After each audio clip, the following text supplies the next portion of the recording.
stand for service. How can we help your business grow? To learn more, visit WSFSbank.com. Member FDIC. Headlines you can't get through your day without. On Power 101.7. Really good meeting. And to answer your direct question, we have a deal.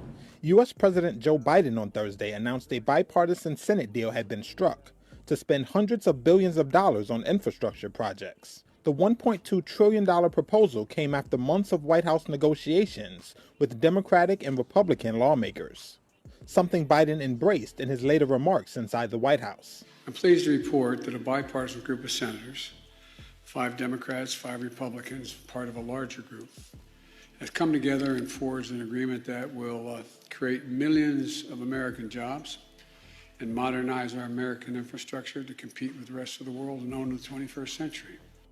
The deal has $579 billion in new spending that includes major investments in the nation's power grid, broadband internet, and passenger and freight rail. What we agreed on today is what we could agree on, the physical infrastructure. There was no agreement on the rest. We're going to have to do that through the budget process. What was left out of Thursday's deal was new spending on home health care and child care, key initiatives for some progressive Democrats. The Democrats who control Congress by razor-thin margins aim to cover those areas in another spending package that they want to maneuver through the Senate without Republican votes. One member of the bipartisan group of 21 senators who negotiated Thursday's deal, Republican Rob Portman, said this. We didn't get everything we wanted, but we came up with a good compromise that's going to help the American people. All right, well, there you go. Mm-hmm. So we have a deal, $1.2 trillion bipartisan Senate deal to renew the nation's infrastructure and simulate the world's largest economy. So there you go.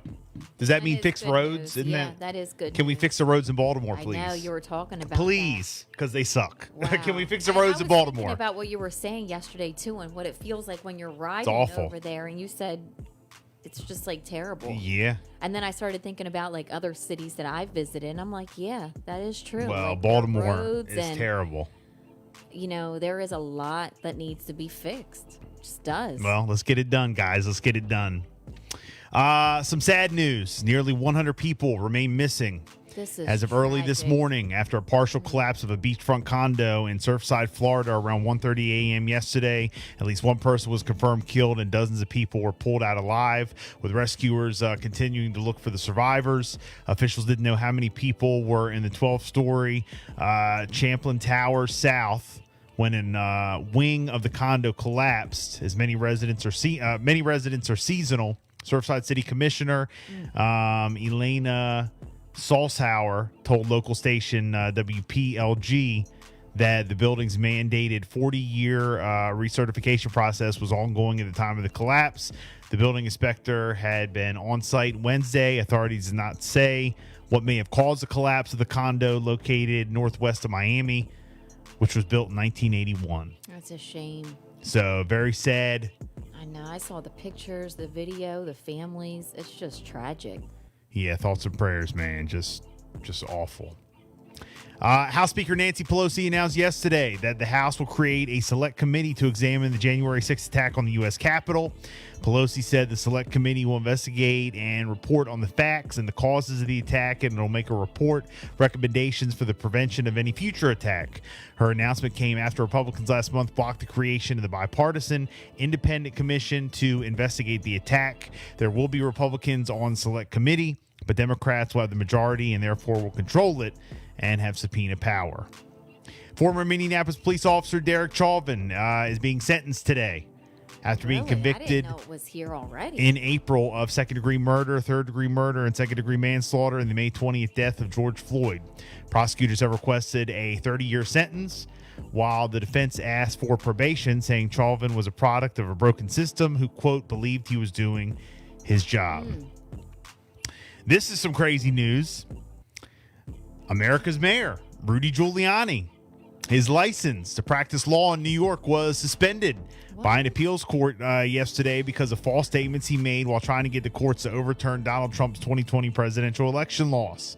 The court acted after an attorney disciplinary committee asked it to suspend Giuliani's license on the grounds that he violated professional conduct rules when he promoted false conspiracy theories that the election was stolen.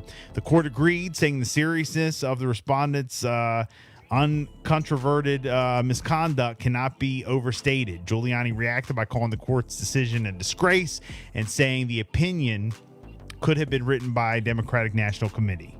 Wow. So, look, I don't even know if I want to comment on this, but... So his license has been suspended. Yeah. Does it say... Quite frankly, I'm tired of hearing about the whole election. The election's over. The election, right. The election's over. President Biden is here till 2024. Okay. I think he's doing a good job. That's me. Yeah. I think everything's running smooth. I don't think that... I'm not saying that, I am 100% in agreement with everything that one side or another says all the time. Oh, right. But I think things have quieted down. I'm tired of the chaos. I think there has been, and I got caught up in some of the, rabbit hole and conspiracies and all that have proven to be not true, which I think a lot of people have. And, it is what it is. Let's keep it moving. Tired of hearing about the election. Wow, so his law license has been suspended. I wonder what all that means. Yeah. So, speaking of, mayor of New York City, Andrew Yang conceded. Oh, he did? Yeah. I didn't know that. He ended up conceding. He was running for mayor of New York City. He ran for president. Yep. And then, I was getting some notifications. I don't know if you remember something he said for families to sign up and they were going to try to, I don't know. Yeah, you get $100 or whatever. I don't know. It was something like that. So I still continue to get some of his emails, but I didn't know that he conceded. Okay. Eric Adams won the Democratic primary. Okay. And Curtis Sliwa won the Republican primary. Got it. So now it's going to be Eric Adams. Right. Eric Adams, let me just say, Curtis Lee was a radio guy, and he's been around a while. You know who he is? I think so, yeah. He does the, what do you call it? He's trending. Yeah, but he does the group where that kind of protects the kind of, not Knight in Shining Army. What is it called? Hold on.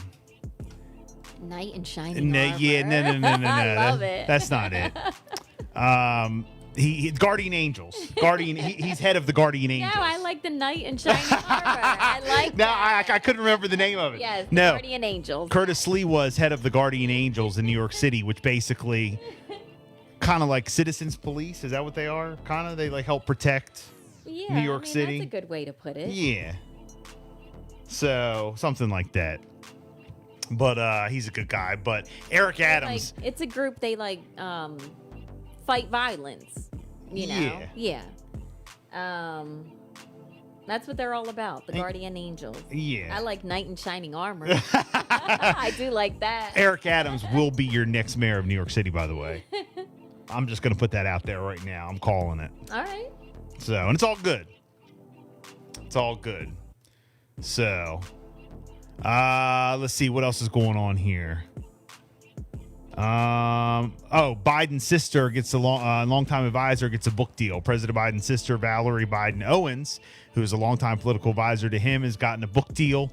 AP cited the book Growing Up Biden. It's going to be out April 2022. Nice. Just FYI.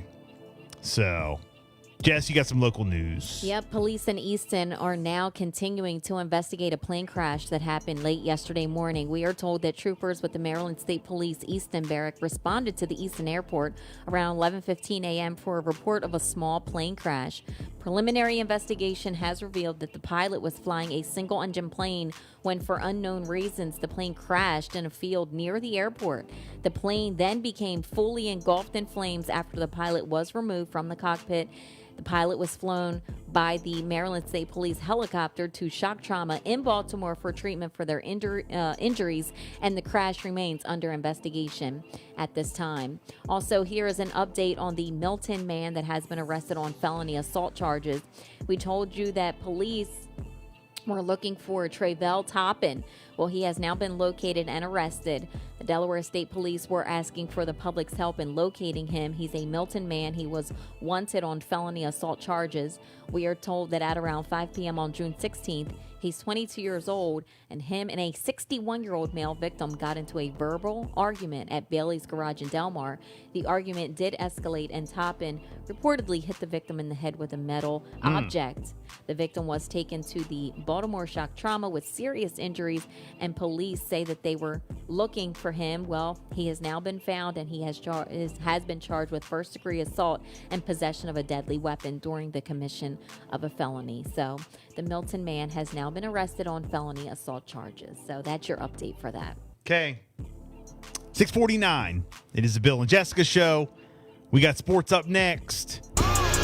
Here's Juice WRLD.